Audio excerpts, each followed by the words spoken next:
don't do this, Quebec, or they may not want to stay in Canada. They wanted them. I think at that time I was here in 1995, there was a referendum again, and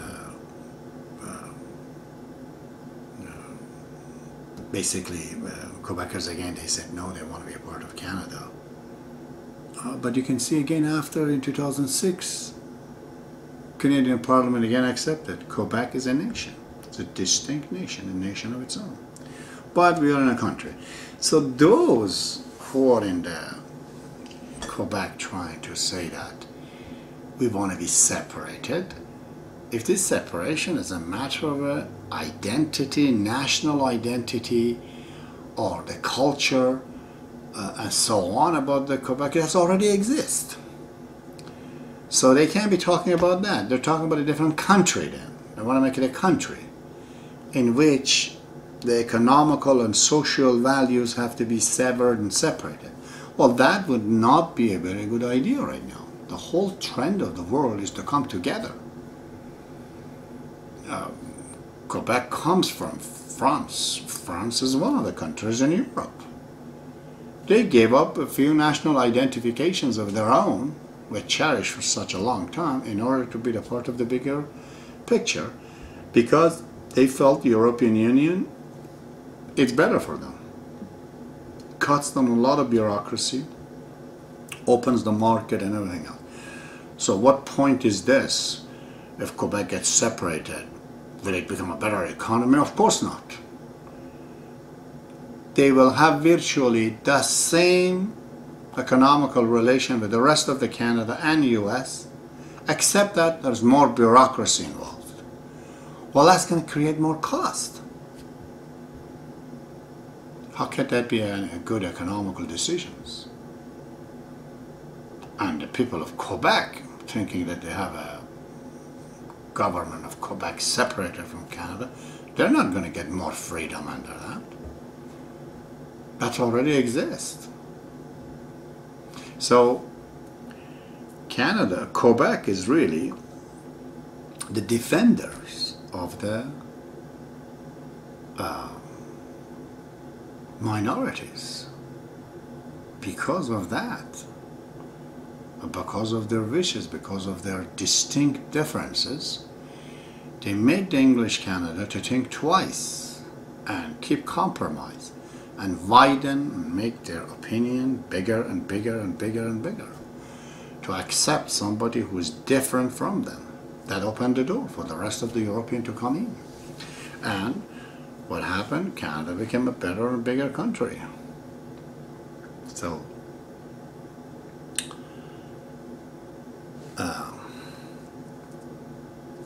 separation of Quebec as a new country is absolutely a bad decision. Bad economical, bad social decisions.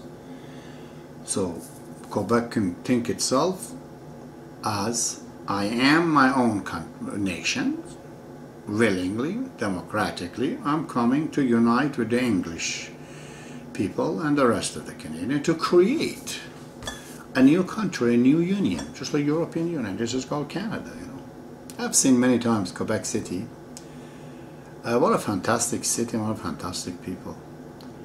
The city is not comparable to Toronto or anywhere else in Canada. I did not see any dirty things on the ground.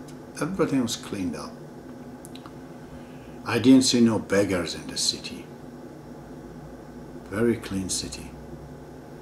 And so vibrant with all the shows, live theater. It's just nostalgic. It takes you back to the time that you read in the book of how the French people were in France, you know. It's so beautiful. They're very unique people, French people, if you can give certain attribute to a nation of French-speaking nation. Their particularity is this idea of the freedom of expression, freedom is such a unique thing about France. The French Revolution of 1789 is, I learned about it as a kid, you know, communists are attaching themselves to it and say that that was, you know, communist revolution, which it really wasn't, and fell down. But it was the beginning of how people, they wanted to create. it creates such an upheaval in France. It creates about the right. A lot of things happens. They're so much they love this freedom that I'm always thinking that what went in their head to create this lady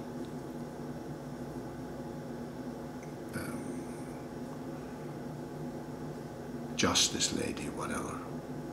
They brought it all the way, they shipped it from France to the people of the United States. You know. That's amazing, eh? That people did. I think Quebec is really the chief of all the minorities and representative and savior of them. I remember the story of Mahararar, a Syrian guy, a Muslim guy, and people in Quebec are Catholic, you know, so inherently they don't like Muslims, oppose the idea of the religion of Islam. But when his wife see that his, her husband is gone, the kids are there, guess what? The people of Quebec, one and all, they came to protect her, and they create a class action suit against the government of Canada to free this man from the bondage, because he was a true Canadian. There's no doubt about that. And they so did. What happened? Then with the racist, which are penetrated, always they do, like germs, every human being has that in it, every country has flaws in it. But the whole process, who could think of Zaccarelli, the chief of the RCMP, responsible for this heinous act? Because we would never know it otherwise. So Mahararar paid the price, and Quebecers, they defended him, and it was found. So being in minorities, great things, you know, I'll tell you that. Because it is just like the pressure of a coal mine. Under pressure, it turns the coal into diamond. The people, when they're in minority, they become better. I've seen more French people speaking English than the English people speaking French. And whoever knows both languages, mostly they're more successful. Especially if their studies, you know, academical studies in the both languages. I've never seen one person like that in Canada before. So this is one of them. Because they're smaller in number, most of them, they learn English. As a result, they have both worlds, in Quebec and outside of the Quebec. And English people, they don't speak French. That's it. They're outside of the Quebec, they don't get it. So that has made Quebecers in Canada, which have studied a lot, you know, go through the quiet revolution of 1960 and so on. It created a lot of great Canadians, great artists, great philosophers, you know, great prime ministers, great politicians. So on this talk tonight, I'm so embarrassed that I can't speak French. Really, that's a flaw in me, and I wish I had life again to go back to learn French. I've read a lot of French books and novels that was translated in Persian, whether it's Alexander Dumas or even Jean-Jacques Rousseau, even Chateaubriand's, name it, many of them. Victor Hugo,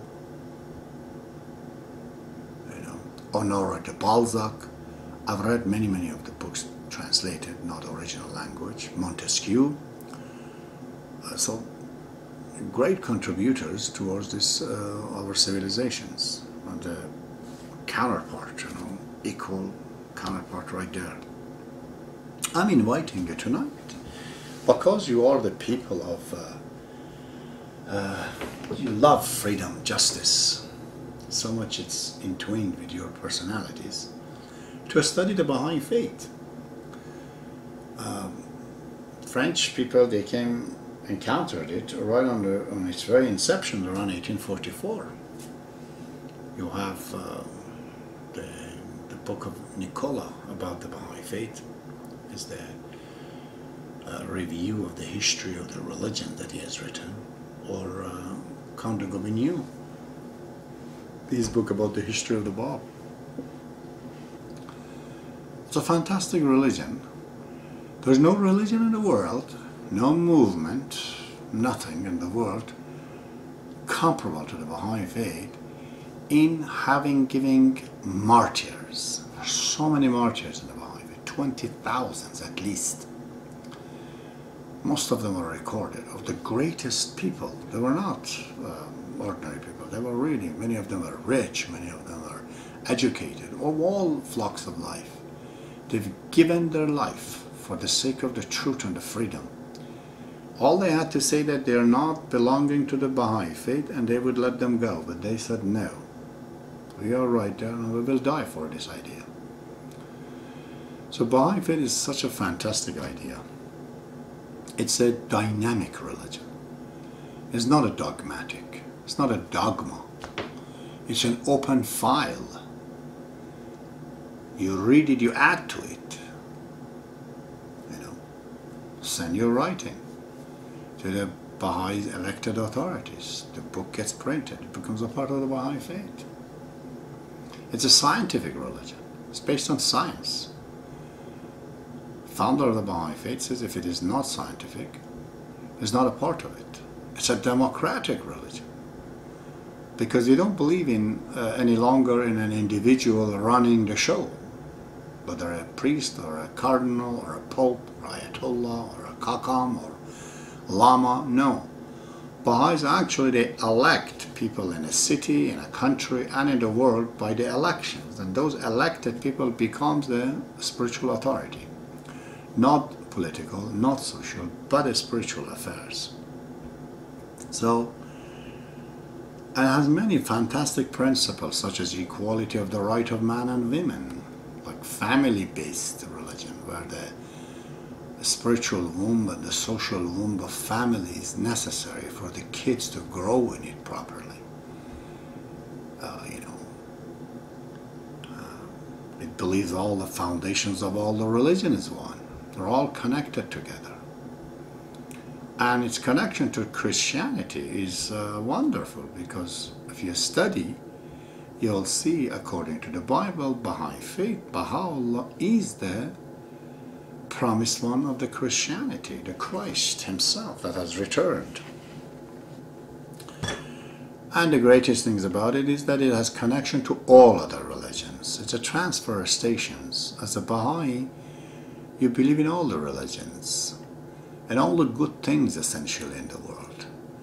And for the sake of this, believe it or not, Iranian, whom were not very good reputation nowadays, in 1844, 20,000 of them, they died for this cause, to establish it in the world. French people is one of the foremost to know about it and write about it and translate it in the books.